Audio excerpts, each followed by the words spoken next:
Paaripäevane titt ei aimagi, et teda varitseb väljavaade saada nimeks Paul Eerik, Pelgulinna sünnitushaiglasse perepalatisse eksinud ujeda rahvastikuministri järgi.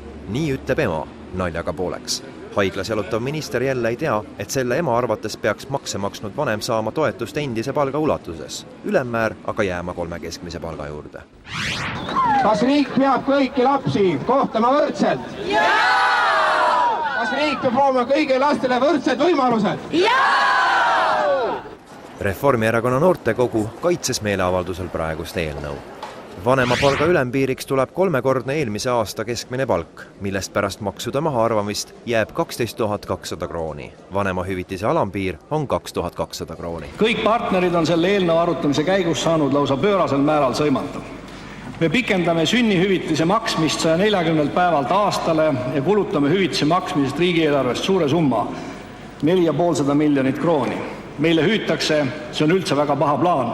Kõigel lisaks oleks tegelikult vaja 1,5 aastat. Võimuliidu erakondadest pole kogu vanemahüvitise arutamise ajal hüvitise põhimõtetest sammugi taganenud Reformierakond.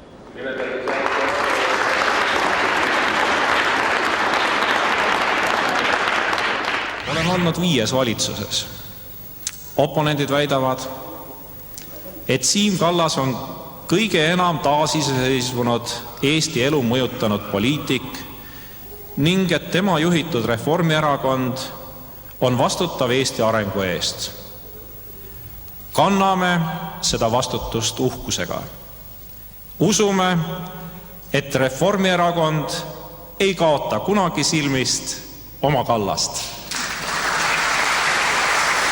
Aitäh, Siim! Teised viivad Brüsselisse projekte, vii sina, Kalev.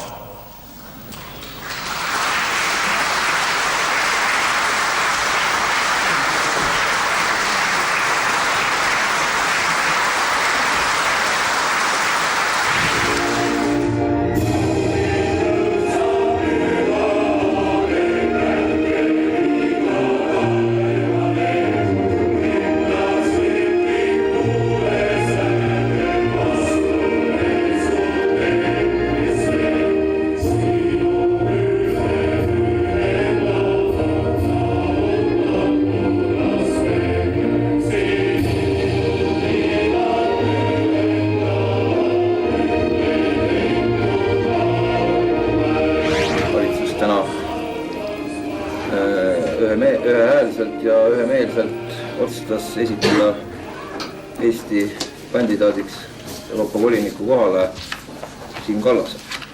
Euroopa lipu vist tõmbama masti. Käest.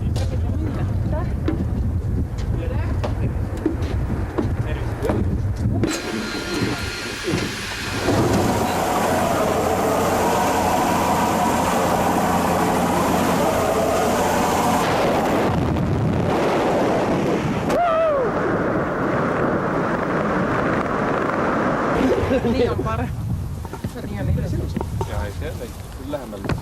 Kuule, millal sa viimati remonti tegi? Mis sul tilgub seal?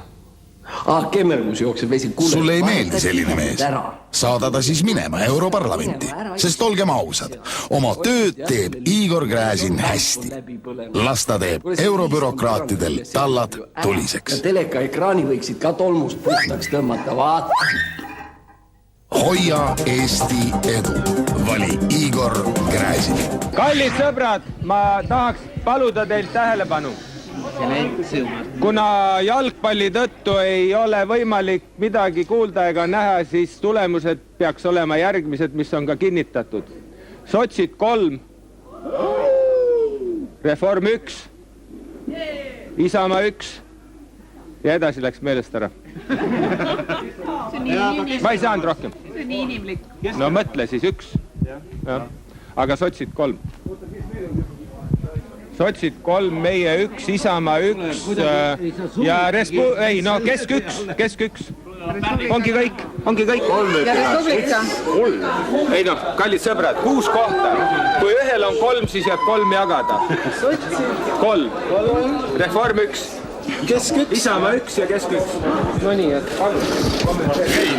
ei soo jääb meile. Kas need tulemused on teile oodatud? Ei, kindlasti mitte, sellepärast, et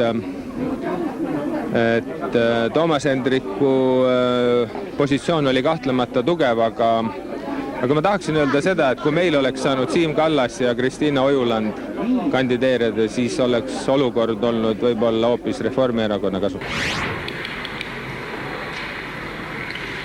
Austatud juhataja, lugupeetud Riigikogu, annan kohtuniku vande.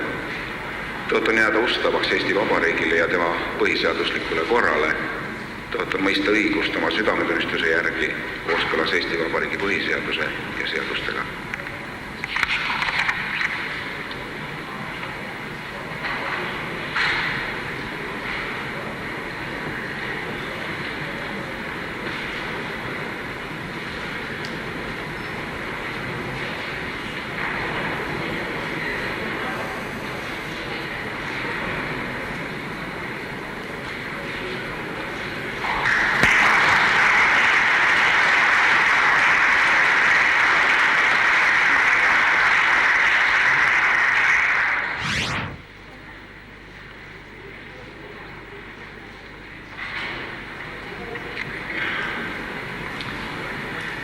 Asudes täitma Vabariigi Valitsuse liikme kohustusi, olen teadlik, et kannan selles ametis vastutust Eesti Vabariigi ja oma südametunnistuse ees.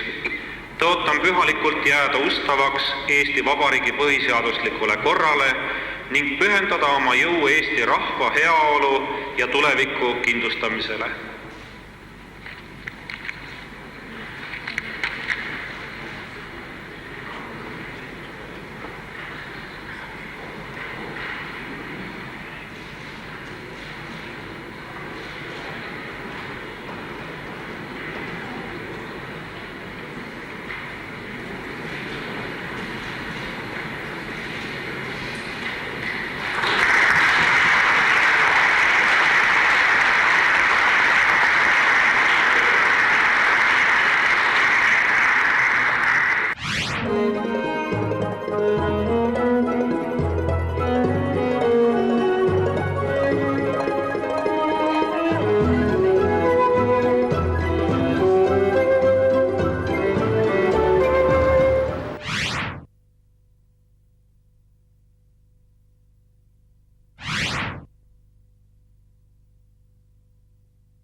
Laskumisel on Meelis Atonen, tundub küll ainult natukene suusa võrra ees ja tema kannul kohe kuklasse hingamas ei eegi muu kui Jaak Mae, Andrus Veelpalu ja Pullerits on praegu 4. kohal. Kus on Ansip? Ansip on olnud stabiilselt tagarivi mees. Kuid ei ole.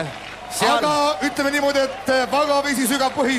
Arvaton, et Ansip praegu sõidab teiste tuules ja valitseb oma momenti.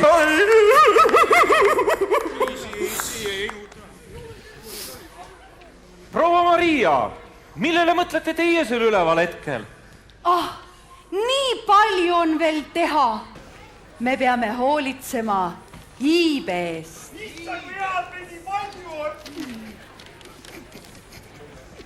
Lapsed, see on meie tulevik.